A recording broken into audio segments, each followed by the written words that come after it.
Okay. All right.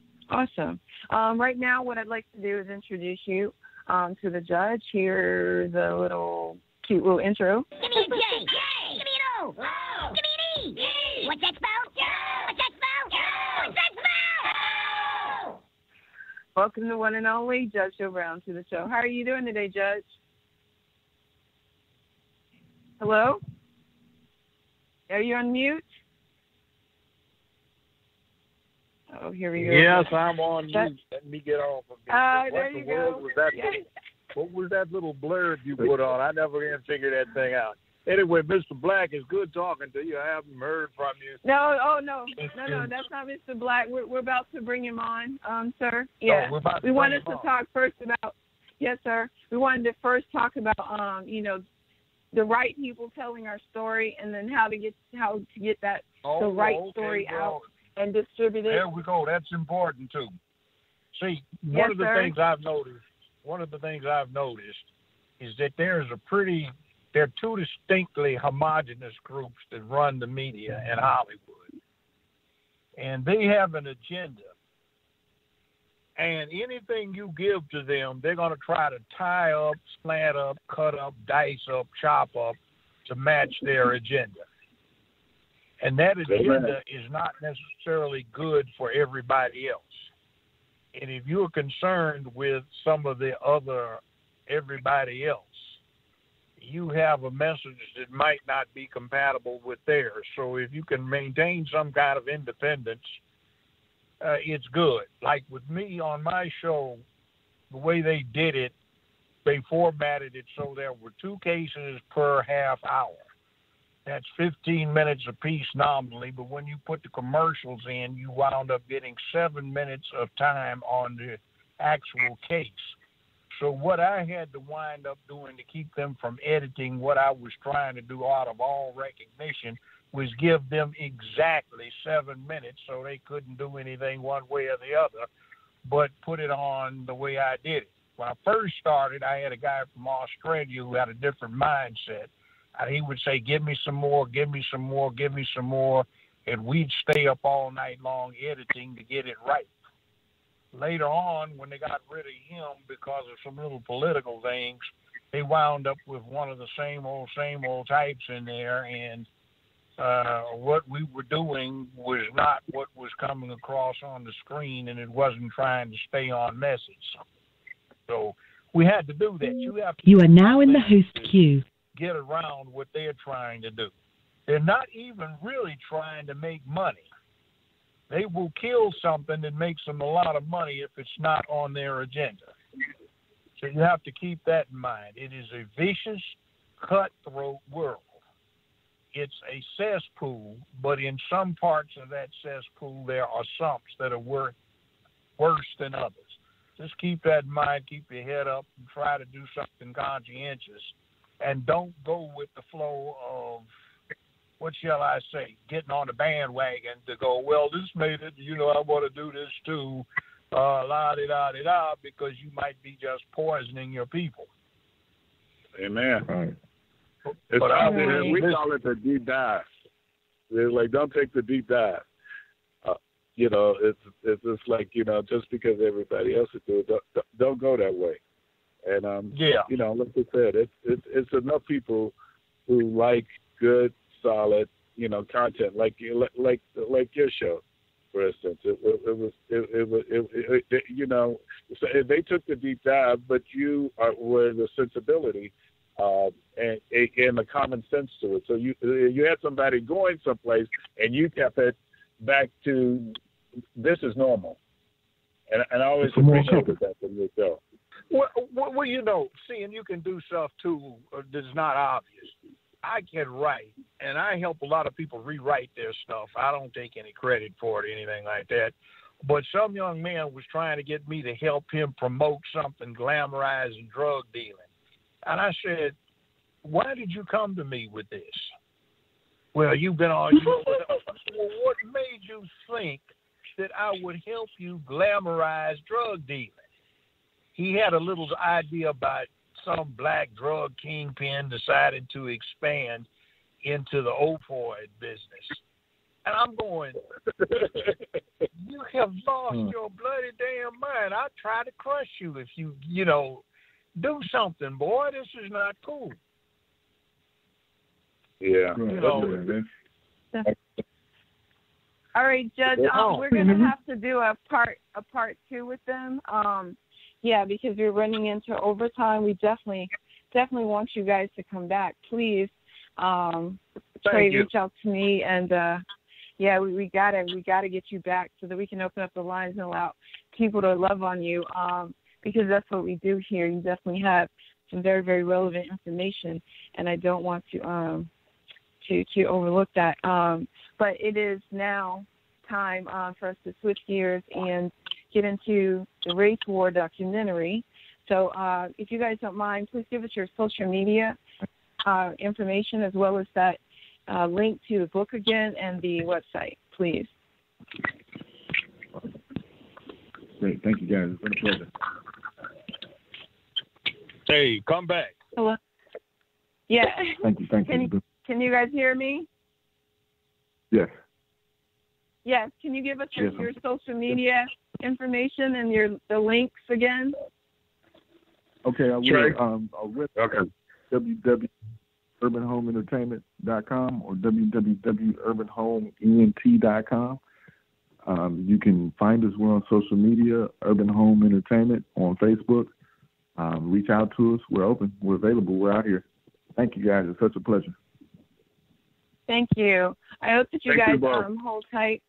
Thank you. I want to definitely introduce you to Mr. Black, Jason Black, who is the director of Race War, the documentary. But, Trey, I appreciate you so much, and hopefully this applause will suffice. This is the biggest applause that I've got, and hopefully it will suffice.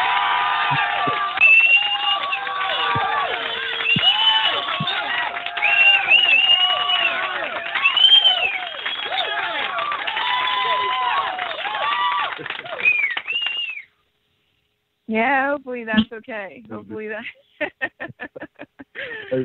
that's okay. Yeah, so we definitely want you to come back in the very, very near future. I appreciate you so much for all that you do, and we'll definitely make sure that we build another show around you so we can allow people to ask you some questions. Okay? All right, so guys, what we're going to do at this time, we are going to shift gears. And I want you to enjoy this trailer, and then when we come back, we'll talk. And just for the sake of time, I'll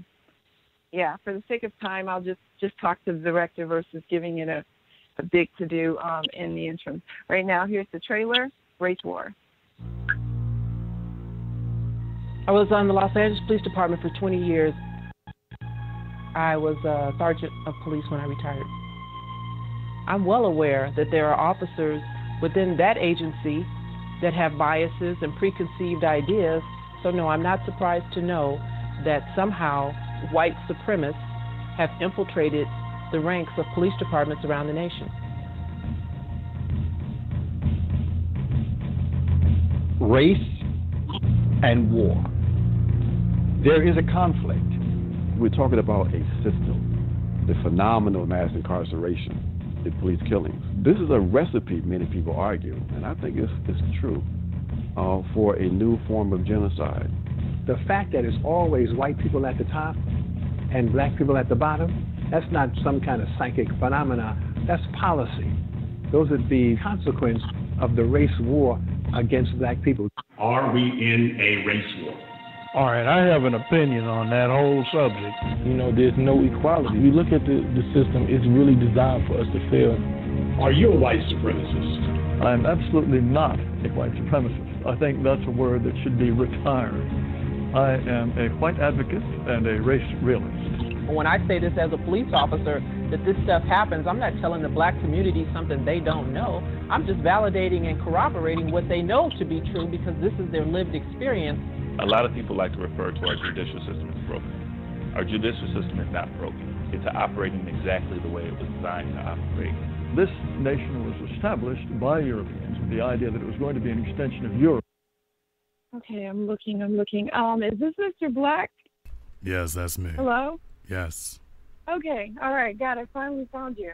All right, yeah, I'm about to bring you in here. Okay, as soon as your trailer wraps. All right. Thank you. I can, through power, through manipulation, control anything and everything as it relates to anyone else. I am God.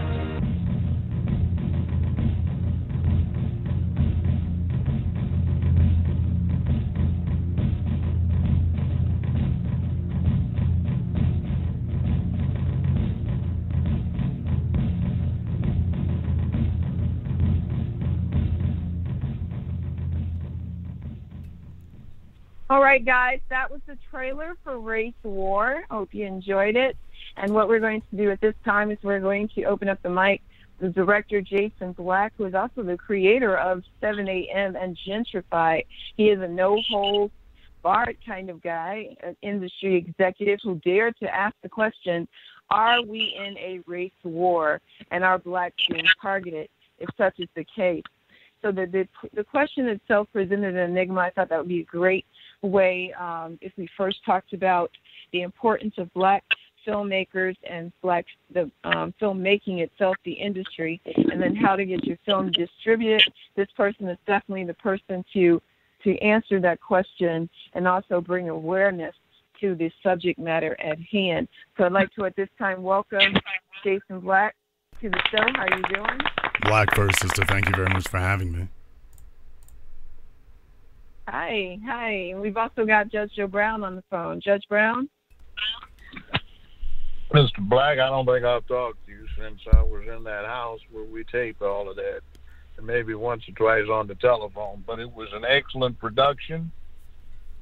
I'd say I haven't seen anything by 60 Minutes, Nightline, or Street Stories any better. Well, thank you very much. Right. That's very high praise coming from you. And I want to take this opportunity to tell you I thank you very much for your participation in it. For those of you who do not know and you wouldn't be aware, Judge Joe Brown really helped make this come together. He provides a level of gravitas to it that it otherwise wouldn't have. And he was very cooperative from the very beginning. He made it very easy. I'd also like to thank the brother who put me in contact with you as well. But definitely I wanted to thank you for being so readily available and helpful with this project and helping make it come together from the beginning. And I very much appreciate that. And I commend you on your assistant, who is very dedicated to you. And Miss Mona Lachey is really on your side. She really helped put things together. One of the things that I thought was most impressive about this was when you hear the title Race War, you expect the usual spouting off of, the threat of white supremacy and everything. But where you really heard this thing, Race War, coming from was on this young white guy who organized the Charlottesville thing, and to an older confirmed racial organizationalist who wanted to put the race war concept in there. And you conveyed something that I think has been missing from the mainstream media coverage. They are so anxious to have a cause that they will create something. And to establish the existence of a race war gives this type who feels like the door is being slammed on them a cause.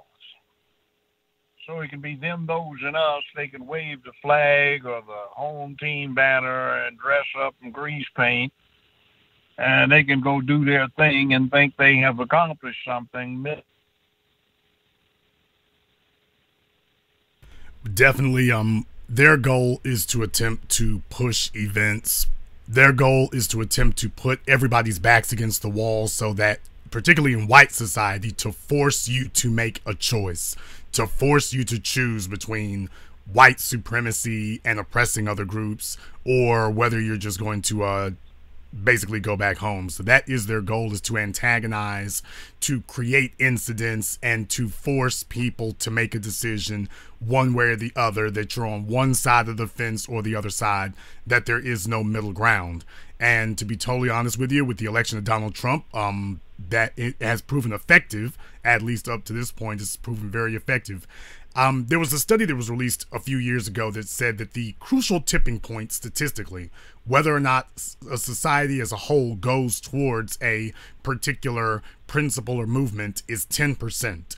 That once 10% of a society adopts a specific ideology, then it's almost guaranteed that the rest of the society as a whole, the majority of society, is then going to tilt over to that way. Now, this makes a very interesting dynamic here, because black people being 14% of the population, if we go one way and the hardline white extremists go the other way as 10% of the population, it creates a very interesting dilemma as to which way the society as a whole is going to go. I would submit to you, though, that the group that makes it most incumbent that it's going to be one way or the other is going to be the group that leads the rest of the society behind them. Did we lose you? Oh my gosh, I think we did. Hold on one second, because I wanted to give him a chance to talk to you. Judge 323646. Yeah, I'm back on. Okay, all right. I got cut off. I don't know. I got dropped for some reason. But, I think that dynamic, Mr. Black, has been going on for a while between that 10% of the white extremists and the 10% of the 14%, 10%, 14% of us. There's been a dynamic that for the last 60 years or so has kind of kept the country in balance. We've got something that has been tipping that balance to something that will allow it to become more extreme, and that is this thing that's been going around to emasculate the country, to unman it. And Hollywood and the media has been pushing that thing, the fluid gender thing, the tranny thing, so on and so forth. And that has become sort of a third locus that is distracted from everything. So this racism on both sides of the coin has gotten out of hand, and it's being exploited as a smokescreen or a cover for some other purpose. I call it the Kudzu lemming phenomenon. Kudzu is a vine, a plant that they imported to stop soil erosion, which was supposedly a good thing, but it wasn't thought through, and what it wound up doing is choking all the forests they were trying to save. This thing about demasculating the country is that same kind of kudzu, where it was brought in to try and deal with what they want to call toxic masculinity, which was not masculinity per se, but incomplete masculinity. And it has poisoned this country. And then there's this lemming thing.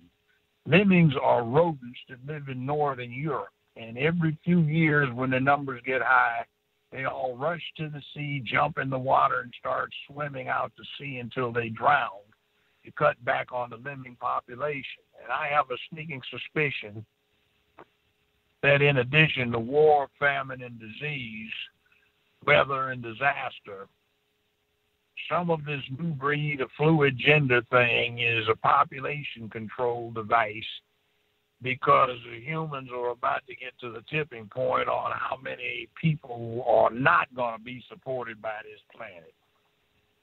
So we've got a big live mess, and when we've got this mess in the background, we have the ones that, as you have postulated, the balance between the 10% of the radical whites who are off here and the 14 or 10% of the black folk over here.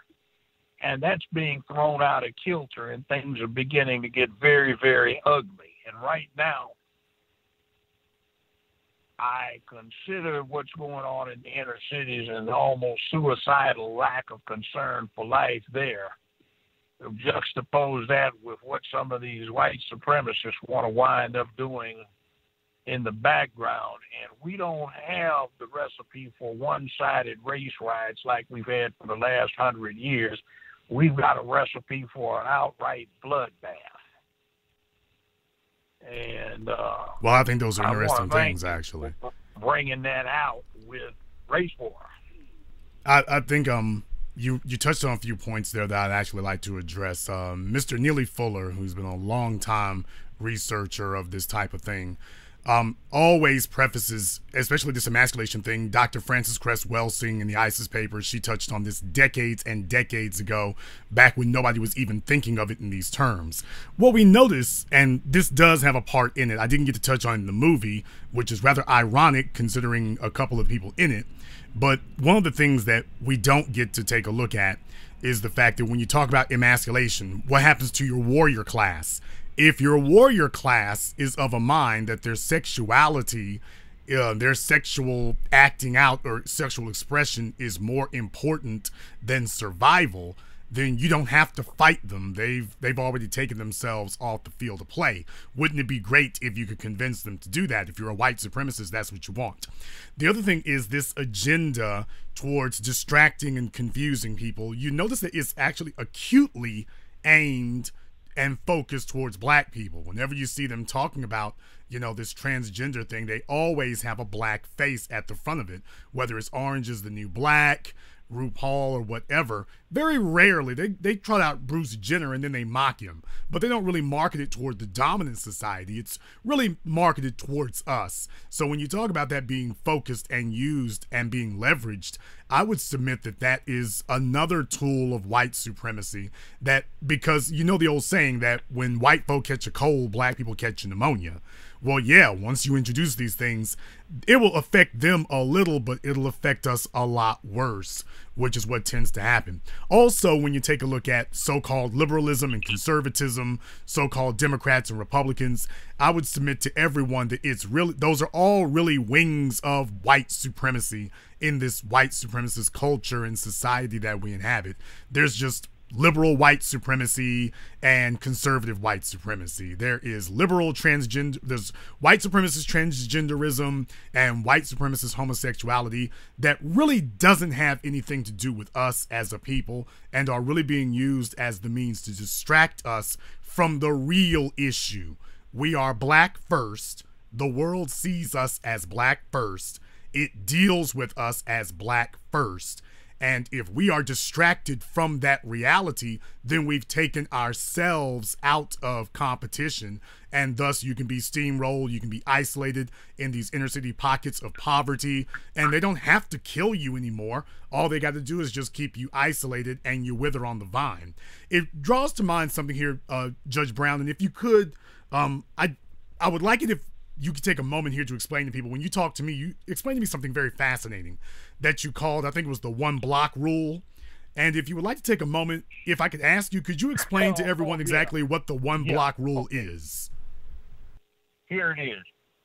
In any given society, you have a massive amount of undisplaced interpersonal hostility and aggression that keeps the whole system down. Various countries have come up with mechanisms to displace that interpersonal hostility and aggression. Usually it's on something outside. In the United States of America, the theory goes by a guy named Comrade Lorenz, a Jewish escapee from the Nazis before World War II. He was a psychologist. He said America has the Negro, and America can scapegoat the Negro. And my rule is the 1 block rule. You see, if you look at a Mexican, you look at an Asian, you look at a Native American, you look at an Italian, an Irishman, an Englishman from 1 block away, you can't tell what they are. But you can tell what we are from 1 block away.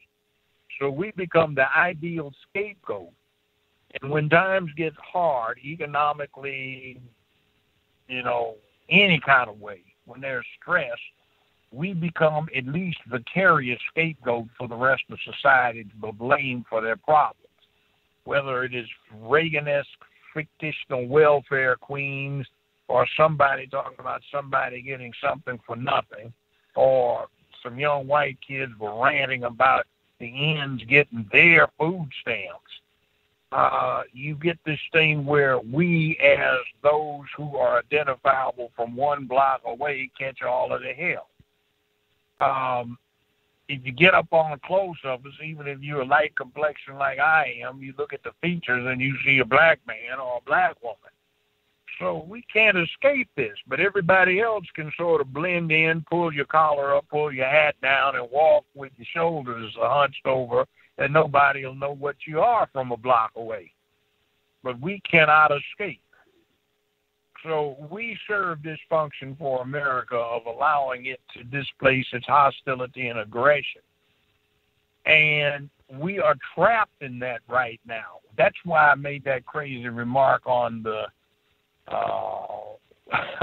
race wars. We need to get off the planet, because maybe we'll run into something a little stranger than we are, where we all look more alike than we do differently.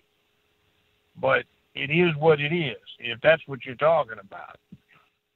Well, if I can also, I wanted to ask you one more thing that I did not get to ask you in the film, and I don't think anybody's asked you this, so if I can take a moment here to ask you, I would really like to know, you're familiar with the Duke Lacrosse case, where a black female apparently wrongfully accused 3 white males of sexually assaulting her.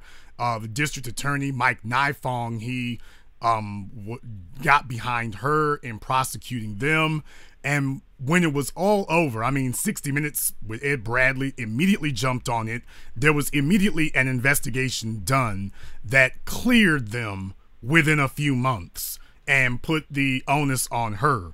And the district attorney who prosecuted them, Mike Nifong, he found himself, within a calendar year, found himself arrested, disbarred, kicked off the district attorneys. And I wanted to ask you, because I don't know if anyone's asked you this before, but I wanted to ask you, that was what happened when you tried to wrongfully imprison 3 white males. That was what happened. All of a sudden, the district attorney is in trouble, the police are in trouble, the victim is facing jail time.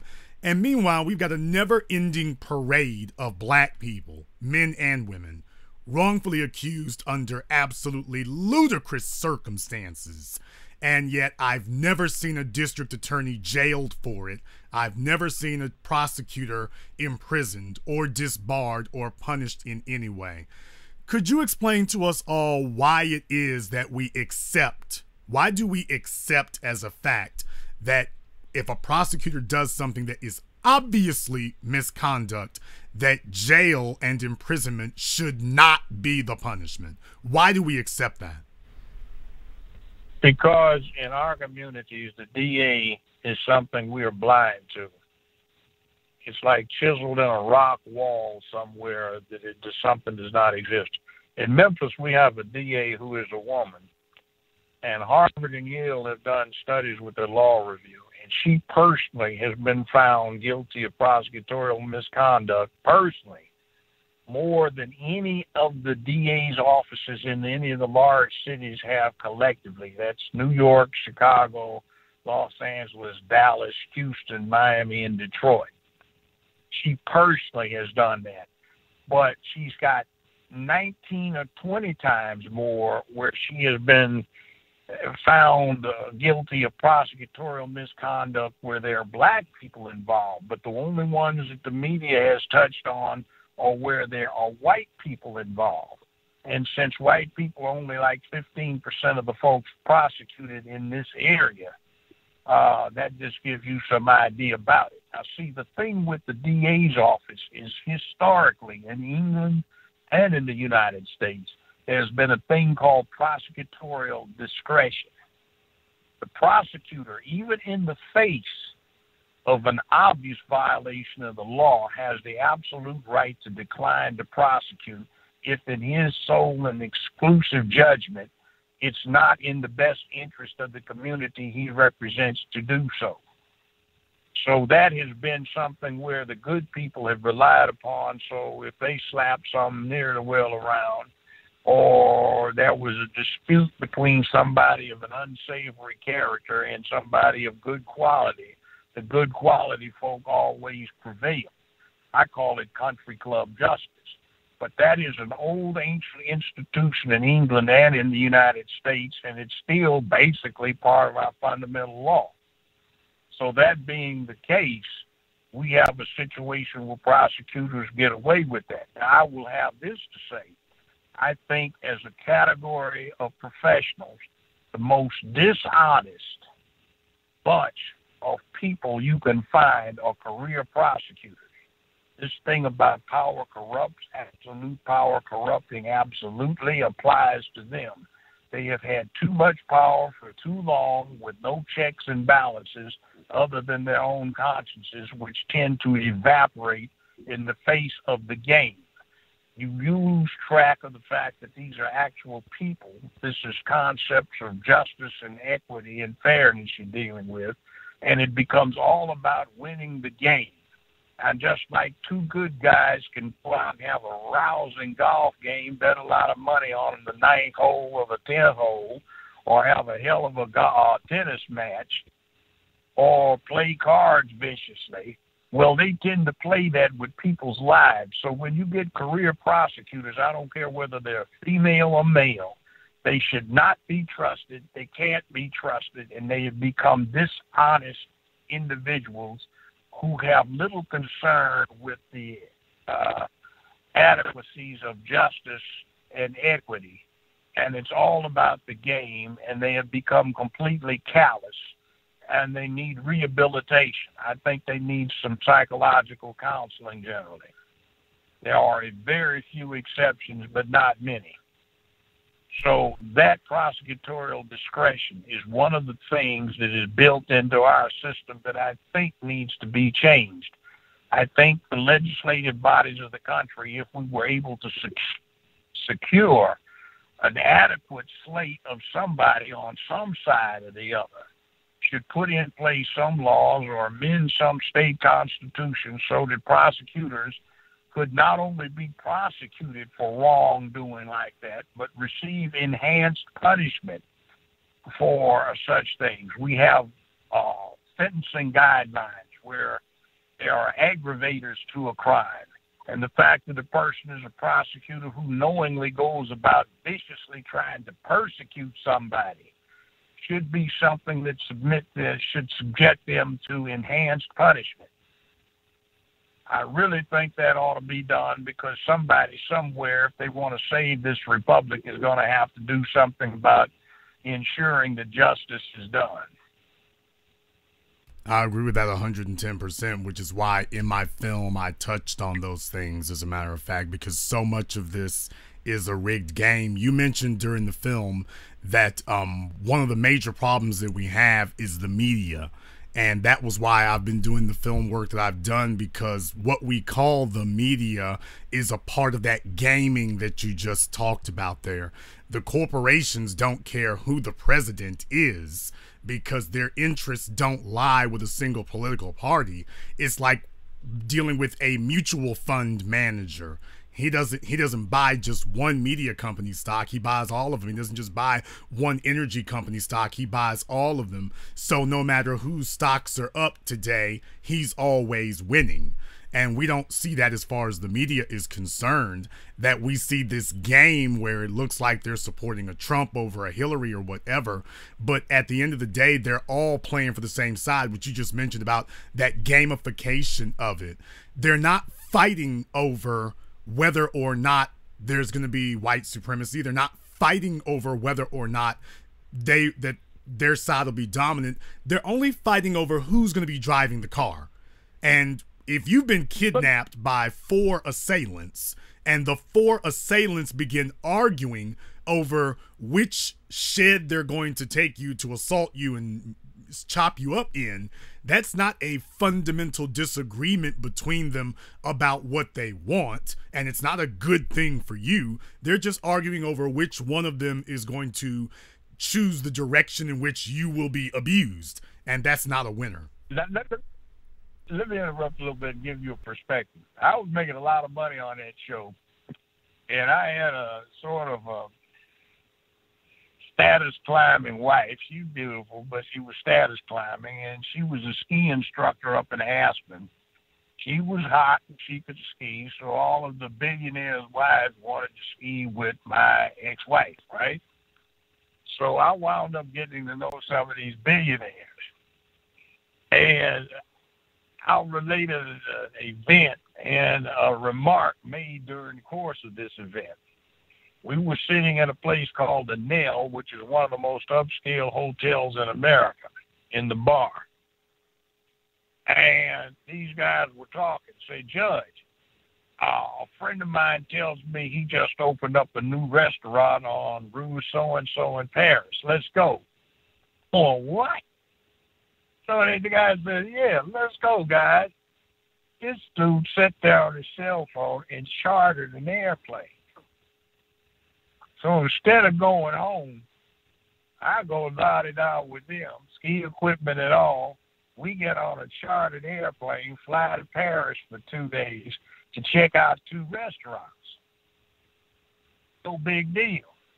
Just like you and I would go down and, man, let's go meet up at, the Olive Garden, And I'm talking to these guys coming back across the Atlantic.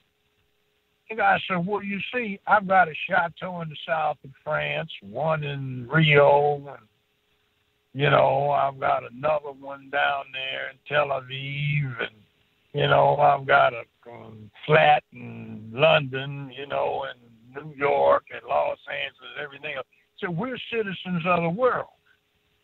Is that we look at the United States kind of as the military backbone that ensures that our money gets protected wherever we have it. We don't give a good goddamn about what goes on here other than keeping the military strong. And all the rest of these damn idiots running around hollering, waving the flag, and we're just looking at them like they're some goddamn fools and say how many of them can we recruit to make sure our investments don't get risked. So it's all about the money thing. We're citizens of the world, international citizens, and too many folk are looking at it from the petty little thing. So these little squabbles. He said, have you seen these commercials on TV with Goldman Sachs? I said, yes, I have. So what the hell is Goldman Sachs selling to the people they're delivering the commercials to? Not one goddamn thing. They're just trying to promote PR. So in these peasants' minds, they hear Goldman Sachs. Good. They do great things for America. What the hell they are, we don't know, but they must be good because they're on TV. And he said that's the way it works. There are people who think at the top, who can think well at the top, who are ruthless. And by the way, you notice since you've known us how many of us have got uncles and daddies, granddaddies, sons, and and nephews who have been to the federal penitentiary. And there are a lot of skeletons and a lot of graveyards that we put there. Said we are ruthless, much more so than the average person, and we maintain this veneer of respectability when we're worse than some of the worst crooks I'm sure you ever dealt with in a courtroom, Judge. I said, yeah, I get that idea. He said, look at all this money we can throw around. What kind of anybody's got enough money to say, what the hell, I'm bored. Let's go spend how many tens of thousands of dollars on aid gas to go check out a restaurant on a whim, 8,000 miles away. Just think about that. And nobody in here ever has to look at a price tag. I didn't either for a while, but I mean, it's like, that's a whole different way of looking at life. That person is a totally different species from you. Think about that for just a few moments. I'm a citizen of the world is his perspective. And meanwhile, in the average black neighborhood, it's about rep your block, rep your hood. And these guys' perspective is I'm a citizen of the world. That type of, and there was another thing right there. When I talked to Richard Spencer, who you were referring to before, who organized the white supremacist rallies in Charlottesville, that was one of the things he kept talking about was power, and that everything is about power and how do you exercise it and how do we properly, this was his phrase, not mine, how do we properly rule over people? And that's what you're really up against. Black people as a group, we're not talking about ruling over anybody. Black people are mostly concerned with surviving, although in some areas, maybe not even that much, but black people as a group, our primary focus is survival, whereas these other people's primary focus is ruling. And when you see it that way, that makes a whole different dynamic. Hey, this guy doesn't want to survive. He wants to rule, and he sees me as a factor that needs to be controlled, not as a fellow human being to be, quote, coexisted with. How do you interest someone in coexistence when his definition of coexistence is ruling. That's the reason I made this film. Oh, let me add one more thing, too, about this discussion we had on this airplane coming back with this group. They indicated that what their pet project was to replace the landed aristocracy of Europe with a financed aristocracy in America that was even more powerful, more lordly, more ensconced, and using the banking systems of the Caribbean, such as in the Bahamas, where there is no sanction against trust in perpetuity. In other words, you can tie your money up forever, which you can't in the United States, and how they hope to set this up so that their legacy to their descendants is an ironclad financial base that cannot be dissipated. In other words, a lot of these people in there, if they tried, they could not get rid of all of their money if they wanted to. A permanent ruling class. Yeah. See, the aristocracy in England and Europe was based on land, the barons, the dukes, the earls, the knights, and the nobility. They want to set it up with cyberspace, and they want to set up an ironclad aristocracy that is even more powerful because it controls money. It controls resources. It controls acquisition and access to resources. It controls, most importantly, finance. See, when you do a project, what is the hardest part about it if you've got the talent? It's the business acumen necessary to acquire the finance. See, they can get finance as readily as we can go down and buy a six-pack of beer. Another one of my wife's friends was in a little trouble. Guess what his problem was? He was $52 million in the hole. Do you know he had gotten it together in finances in 3 days? And, you know, it's like, God damn, $52 million in, 72 hours. What the hell? But that's how they roll. The degrees of separation are much more narrow for other he groups. Just made some calls and they said, "Oh yeah, Charlie, sure, we'll get it. Come, how much you need?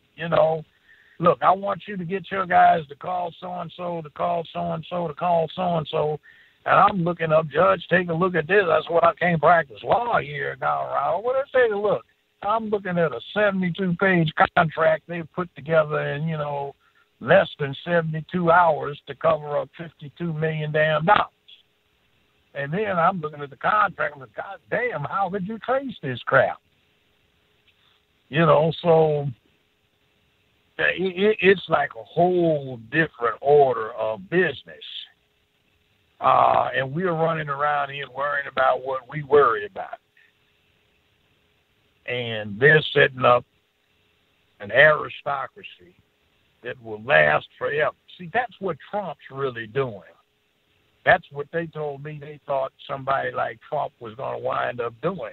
The thing now is if you're rich, get into politics so you can use the political foundation to establish an ironclad, granite-based rock upon which your particular family operates forever. Whether it is Halliburton with the Bushes, whether it is some other thing like our good boy Obama. Most people don't know this, but the Sotoros, that's his adopted name, and the Bushes are long-term family friends, and they ran in the same circles, had the same financial background, and both of them have used politics to ensconce their families into a situation where forever and in perpetuity they will be rich from here on out, and part of the not landed, but I guess it would be cyberspace aristocracy. See, that's the kind of stuff. It's like there is a thing where numbers become, you have numbers themselves can become a factor. but numbers themselves can become a thing separate and apart from just the numbers. So when you get a certain amount of money, you cross a threshold. There's a point where if you've got enough money, it starts making itself. Where try as you might, money starts getting made unless you get rid of it. So its quantity becomes a thing in and of itself. It becomes a quality. It becomes such an endemic part of this. It becomes such an endemic part of the system. Once it plugs itself into the system, now you're describing wealth. And once you have wealth, it becomes part of the firmament. It becomes part of the foundation. It is so spread across and so saturated through the system, like a Warren Buffett, what you describe as that destruction of wealth, which is similar to the scientific principle about the indestructibility of matter or energy. It can become such a part of the system that you are unable to destroy it. I was watching a YouTube documentary about one of the largest builders in Germany, construction builders in Germany. He said that he's got so much money, and his phrase stuck with me. He said, do you reach a point where you get so much money that it becomes impossible to destroy it? He said, I buy a suit, the suit gets more valuable. I buy a car, the car gets more valuable. Now, we all know that seems to be contradictory. Usually when the rest of us buy a car, we suffer something called depreciation. But this guy is at a level that the cars that he buys actually experience appreciation. So your Ford GTs and your, Phantoms and whatnot, when he buys a car, it actually goes up in value. So when you become part of that firmament, the dollars that he spends go in places that ours don't. We are down to our last 30 minutes of the show. I would, at this time, like to take a little break. Unless you guys want to finish your thoughts, we got about 3 minutes to play with before we allow people to engage you, ask questions, and then wrap the show. Do you guys have any final thoughts? Well, Ms. Brown?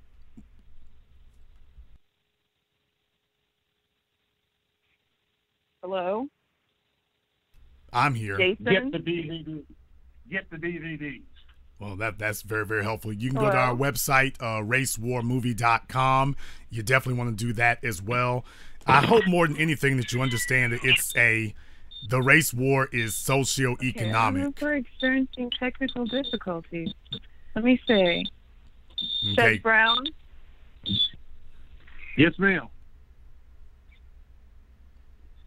Hello? I can hear the both of you. Hi. All right, let me go to someone who I know on the board. I'm familiar with this number. Philo, can you hear me? I'm still here. Hello. So am I. I think she's having trouble, Judge. Because I can hear the both of you just fine. Hello. Yeah, hi. You there? I don't think she's hearing us for whatever reason. Can you hear me? I hear you just fine, Judge Brown. I hear you just fine. I hear her too. I don't think she hears us though. Oh boy. Which is just technical difficult. Well, which is just fine by me here.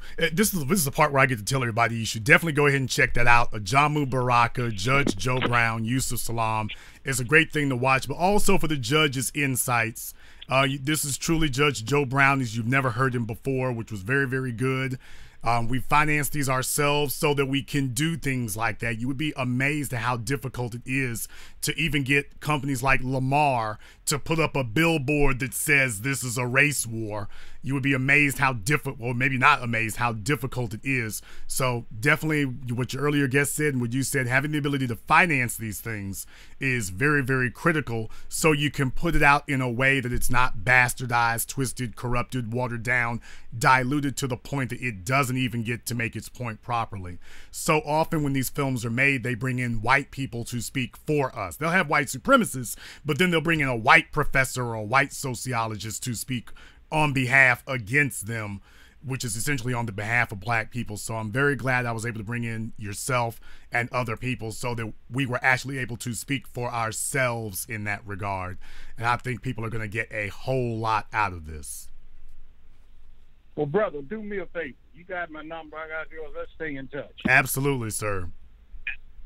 We'll be doing some things. All right. Well, we got to get a move on because it's getting bad out there. Well, thank you very much for having me. It's getting bad. Let me see if I can get Valerie back in on this. Things on the walls in the hallway as they were proclaiming that they were going to take over. They were going to be the doctors. They were going to be the lawyers. They were going to be all that were in power in order to oppress us and keep us down, to kill us. And I remember my grandmother was killed back in 1920. My mother was raised in Tennessee in 1917 up to when she finally got married and left there, and she spoke of the racism. And yet they're speaking on a larger scale, and yet the people, the menial people, the people that are working, the low class, the middle class, we're still seem to be put back and displaced more and more with homelessness, joblessness, or incarcerations. And there's still yet no clear solution as to how we can come up and out of this situation. Well, there is a clear solution to it, actually. There's a very clear solution. In my first film, 7 a.m., and this brings us full circle, to be totally honest, I made 3 films, 7 a.m., Gentrified, and Race War. 7 a.m. is the solution. It's what needs to be done. They hate us because we are black. You'll never be able to stop that. However, they are able to victimize us because we are poor. I can't help whether someone likes me or not, but I can certainly help stop them from being able to harm me, because whether someone likes you or not is apt to change throughout a day. Their ability to harm you is something you can do something about. If you are unwilling to do the necessary hard work, both social and economic, of building an economy that serves you and your people, as opposed to thinking you're going to be the worker/consumer class of the world, then you are going to experience gentrification and race warism, which is where they attempt to exterminate you because you are obsolete, you're superfluous, and you are irrelevant. Black people used to be necessary as a labor class. We no longer are.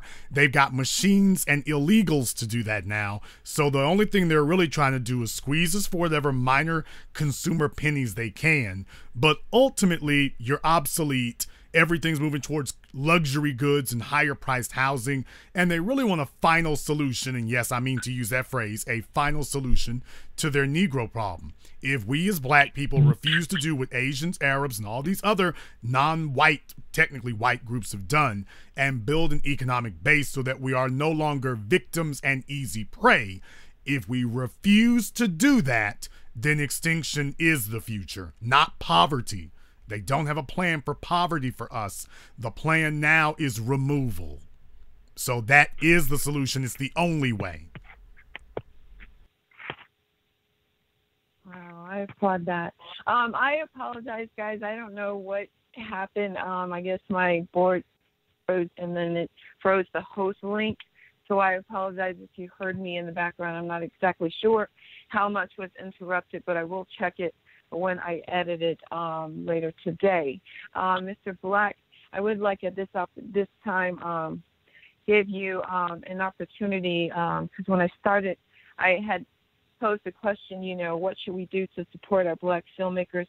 How do we get our story out? And what is the process? In the beginning of the show, introduced a person who is in a position to help with distribution, as well as answer any questions on various levels, which we did address certain things, minus financing, which I addressed in another show, how to get financing for the film. And I know that you used like Indiegogo, I think it was, if my memory serves me correctly. And I know that I follow you on YouTube. And it wasn't until late that I put the two together that you are actually the one I followed for a while. You're the Black Authority. So I definitely want to encourage people to go to your YouTube page because you have a plethora of videos that people definitely need to watch in addition to all the information we've learned here today. And so at this time, because we're down to our last 15 minutes, I want to give you an opportunity to share any information you have for people who are, again, trying to get the story out, because I want to do what... Do you mind if I put somebody on Front Street? Go ahead. Maybe I shouldn't. There's another filmmaker who I agree. I hate that this person did not show you any love, even though that everybody supported his film. You know, and I mean, I think his film is up to series 4 or 5. Well, I know it's up to 4 because I have 4, but I think he's prepping up for 5, version 5 of it, and it's really sad that he's not loving on you, and that we don't, you know, love on each other. That's the whole purpose of today's show. How do we network and push each other and encourage each other? Because I remember watching one of your videos when you said, I'm on my way to Charlottesville. I'm taking my camera. You know, it's like guerrilla marketing at its best. And you were out there. You know, you didn't know what to expect, but you were putting your life out there, you know, for us to bring us that, information and footage that we would not have, you know, been able to preview had you not use your own resources and everything to go out there and do that. So I thank you for that. And that, again, that's the reason for today's show. So do you have anything else that you want to say as it relates to your social media, or can you address, you know, can you share with our filmmakers what they need to do to get their story out as well? Right. Well, definitely I would like to do that as well. Also, if we're referring to it as I think you are, I don't want to say any names unless I'm sure, because there's a lot of folks who do series. If it's what I think you are, he's definitely supported my films, at least financially and everything. There is a bit of a story behind this last one. There is a bit of a story here. We don't have enough time to go into it right now, but I don't want there to be any misconceptions where that's concerned. So when I have a longer format to be able to go into details about that, because I don't want there to be misconceptions where that's concerned. But definitely I'd like to see us all collaborating more where this is concerned, because that's the only way that you can deal with entities that have much deeper pockets than you do. If you aggregate and work together as a team, you know, a million ants can take down an elephant. So if you aggregate it together as a team, that's how that works. As far as doing your own film work, I got to echo a lot of what your previous guest had said. You definitely want to make sure you know your craft. You don't want to be the guy with the iPhone or the Sony Handycam. You need to take out some time to learn some basic filmmaking techniques. You don't have to be Francis Ford Coppola, but you need to take out some time to learn how to properly expose and how lighting techniques, 3-point lighting techniques, things like that. From there, as far as financing is concerned, I've always tried to make sure I know a good group of people, so crowdfunding works for me. Either that or you need to have a rich uncle or something, because the Hollywood system, and if you're an independent filmmaker who can get gamed up or mobbed up with them, you're going to have access to advantages. Those guys don't pay for theaters. For those of you who don't know, Hollywood does not pay for theaters. They have partnerships with these theater chains, and their movies go into the theater essentially to them free of charge to get in, and then whatever money is made, they split with the theaters. That gives you a huge advantage over truly independent filmmakers who have to four-wall or pay for the theaters themselves. That gives you a gigantic advantage against them, and they know this. That gives them a firmament foundation advantage. What you have to do as an individual is make sure you're very good, network with as many people as you possibly can, work with people, be better than 90% of the other people out there. You're going to have to work on quality, and quality doesn't necessarily mean spending a gigantic sum of money. It means knowing your craft better than other people, and then purchasing the tools that you can afford to deliver as good of an experience as you possibly can. If you do that, then your chances of being able to succeed and to work with other people like your previous guest or somebody like me or whatever go up, because people who are not at a basic amateur level are going to want to work with people who are not operating at that as well, so you can put out the best thing possible. And ultimately, that is what you need if you're going to get the eye of the people, because your audience knows what somebody's amateurish work looks like. They know what low-grade work looks like, and they know what high-grade work looks like. And yours has to be as close to that high grade as you can possibly be, hopefully in the middle of it, if you're going to actually be successful at this. So don't think you're going to do a crowdfunding if you don't have a large social network to begin with. You're going to need 10, 20,000 people at least. You can't just jump up one afternoon and say, I want to make a film, let's have a crowdfunding. Doesn't work that way. You got to do the groundwork. You've got to start networking. You've got to build up a base of people that you know if you're going to try to do crowdfunding. Other than that, get your credit straight and do like Nate Parker. Have a few people who got a couple $1 million that you can talk to and go from there. Like I say, in my case, it's kind of a mix of the two, but definitely you want to be able to do that to get started. Those are the steps. That's the advice that I would give somebody if they just fell into my office tomorrow morning asking. That's what I would tell them. Oh, yeah, and actually have a story. Don't be fumbling around trying to figure out what you want to say. Actually have a real story. Actually have something that is relevant, well put together, is articulate and cohesive. Don't be rambling and meandering. Actually have a real story to make a movie about. Otherwise, you're just wasting a lot of time, a lot of people's time, and probably a lot of your own money. Right, definitely. Judge Brown, I want to give you another chance to come back in. Thank you so much for that, Mr. Black. I appreciate that, and I'm sure the listening audience will too. Judge Brown? Okay, yeah. What I would like to say is it's all about hard work and effort and talent and also motivation. Mr. Black has that in spades. So if you're going to do something, please motivate yourself to do something for our overall cause, because it will get you someplace further than it would if you just jumped on a bandwagon to be trite. And we need you to do that. And you might find that the novelty of what you're doing will produce or give you access to the financing or the resources you need. So it's about keeping the faith, keep strong, and do what you ought to do, not what you just feel like you can get away with doing.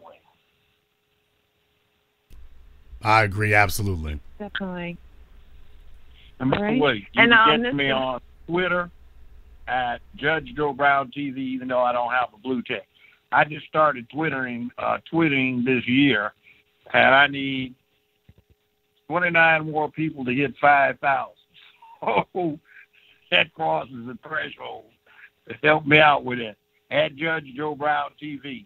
And by the way, Twitter has a policy now that they will immediately block you if you dead name, like call Caitlyn Jenner, Bruce Jenner, that immediately blocks you permanently from Twitter. Or if you do something that causes discomfort to a transgender or a fluid gender type person.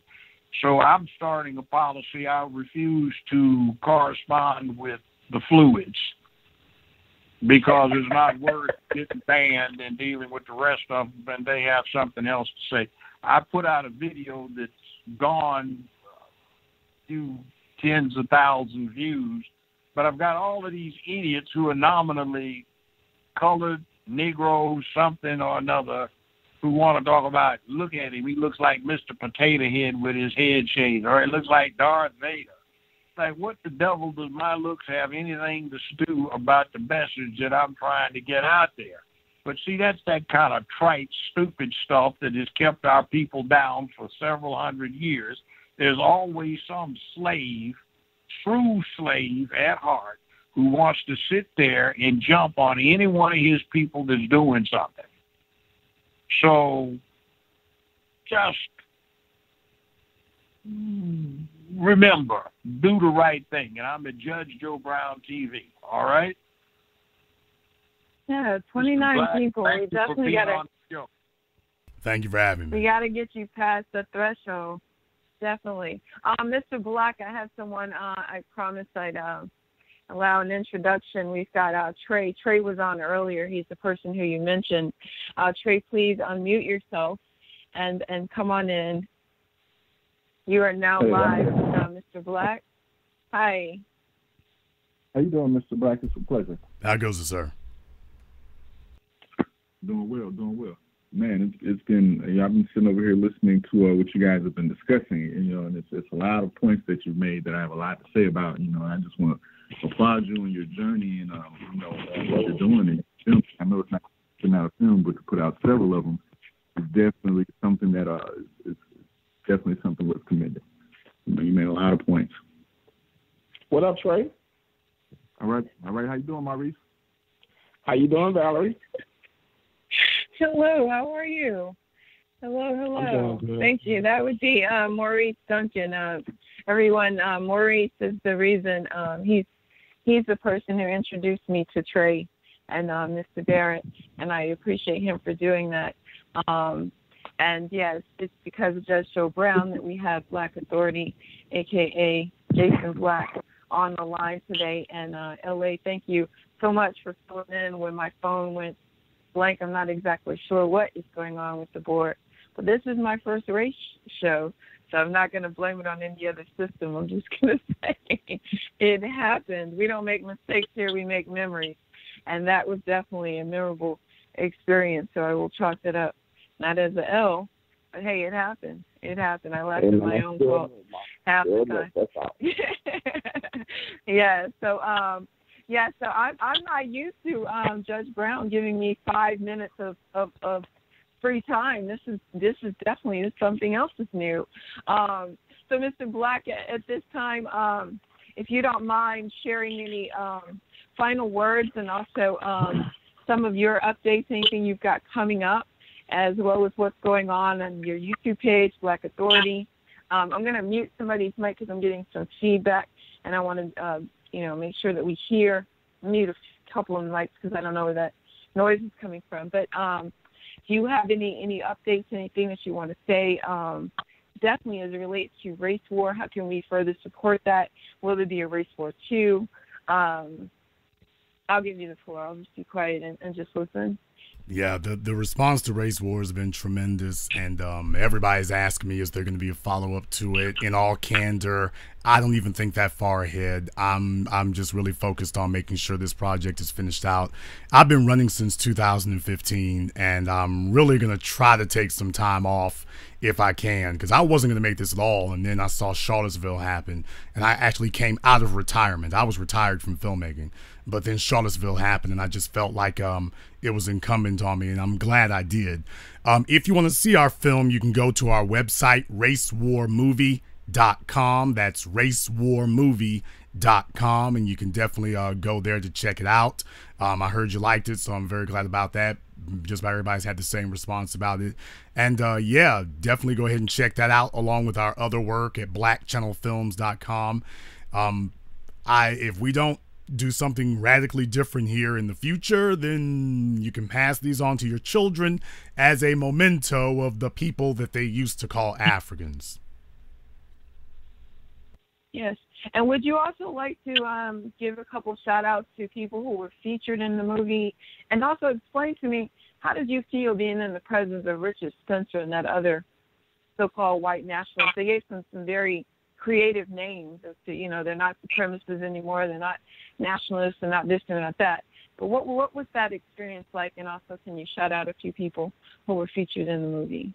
Well, definitely, once again, I'd like to thank the brother who put me in touch with Judge Brown. His name escapes me right now, and I'm very sorry about that, but I'd like to thank him first and foremost. And Judge Brown, definitely, Yusuf Salam, Ajamu Baraka, Bob Law, and Brian Bentley, a police officer out of Los Angeles. There were so many other people who were involved with that, so definitely I want to thank them for their participation in helping to make this possible. Richard Spencer and Jared Taylor, contrary to what you may have thought you've seen on television, I've said it before, they are some of the nicest, most congenial people that you will ever meet. Jared Taylor isn't just polite. I would dare to say he's grandfatherly. He is one of the most incredibly polite people and grandfatherly individuals you could possibly meet. He did everything except offer us tea. He was a very gracious host. Right up until you ask him what's the difference between white people and black people. And then he tells you how black people have a genetically lower IQ and are prone to violence and all the rest of this stuff. So right up until you get there, he is an absolutely very congenial person to be around, very warm and fuzzy right till you get there. And that was another reason why I made this film, because nobody's going to be running around calling us nigger anymore. That's not happening. We have entered a sophisticated phase where they understand that if they don't call us that directly and don't swing their swastikas, they can practice white supremacy without actually some of the old cartoon caricatures of it. And a lot of black folk will accept it. Hell, you had 8 years of Barack Obama promoting their agenda. The police went on a rampage against black people for 8 years. Not a single one was prosecuted by the feds. George Zimmerman and everything else, so they were able to get more done with a black person in office than they would have done with Bill or Hillary Clinton at this point. So that's how sophisticated it's become. These are your neighbors now. They have learned how to live right next door to you while practicing white supremacy the whole time. I labeled this the most dangerous period in history for black people simply because of the sophistication to which racism and white supremacy have escalated. This is the most dangerous time ever. Yeah, gosh. Because you definitely, and I just want to say this final thing, because watching them, I totally agree with what you just said. You got a sense that there was some human aspect. And then when you think about it in the, bigger picture, you're like, wow, these are the same people that constantly oppress us. I don't get it. I don't understand why there's a war between us. Why can't we get along after? Because it's called survival. You cannot get along. You can't get along. It's called survival. They see themselves as in competition for survival. I get stuck right there. As far as they are concerned, your continued existence constitutes a threat to theirs. That's the way he sees it. Period. End of discussion. That there can't be a can we all get along, because the presence of we, that is you, is an ever-present threat to their existence. Genetically, socioeconomically, primarily genetically, but socioeconomically, that your presence constitutes a threat, and that the best way for society to proceed is if they are on top, regulating and controlling everyone else. Even if they become a numerical minority, the only safe position is them with their boots, usually on our necks, though occasionally on our backs. That's the way they see the world. So does it always have to be black versus white? Absolutely. If that's it, then why not black versus Chinese and Hispanic? And, you're already there. Why is it we seem to be the focal point all the time? Because everybody else practices white supremacy. That's why they practice it. They've learned it from Europeans, gotcha. And they're all practicing it against us. It's all against us. That's where we are today. Yeah. It's that one block. It's the one block thing. See, it won't be Chinese or somebody like that because a block away they all look the same. We don't. And they all have power, which means they have something in common. I appreciate it. Thank you guys so much. We are down to the last 3 minutes on Mr. Black. I hope that you make this, a home. I know you got your own platforms and you're doing your own thing, but definitely if you have anything to promote, please consider us, because we are here every week. And the network is going strong. We're now 4 days on air, and we cover a plethora of stories. So I appreciate you so much for stopping by. I appreciate Trey and his father for stopping by LA, and so many people who, were part of today's conversation. Of course, Judge Brown, I thank you so much for, you stopping by every week and sharing your wisdom with us. I don't know how to say that enough. I apologize to everybody who's listening for the glitch, because I don't think that's happened in our history. And, yeah, this is a very, very important show. We did get the message out, however, so just ignore the glitch until I can fix it, go into the editing room and clean that up. But until then, thank you again, Mr. Black. thank you so much for all that you do and for the film and for coming out of retirement. Thank you for having me. And you can definitely find, thank you. You can find him, his YouTube page, as I mentioned. He's got a lot of videos, a lot of information. And, he has over 50,000 subscribers and over 50 videos. The Black Authority is his YouTube page, The Black Authority. So I'm going to play this trailer again, guys. Please be safe, stay prayed up. I love you to life. See you on the other side. We'll be back next Tuesday, 4 p.m. Eastern Standard Time. We're going to talk with a few people from the NAACP about some more issues in the black community as it relates to what's good for the culture, but specifically domestic violence on Tuesday. And then we got comedy and cannabis on Wednesdays. So make sure you check us out. Have a great day. ValerieDeniseJones.com and ValerieDeniseJones.com. 929-477-1167 is the number to call. Have a great rest of the day. Good night. I was on the Los Angeles Police Department for 20 years. I was a sergeant of police when I retired. I'm well aware that there are officers within that agency that have biases and preconceived ideas. So no, I'm not surprised to know that somehow white supremacists have infiltrated the ranks of police departments around the nation.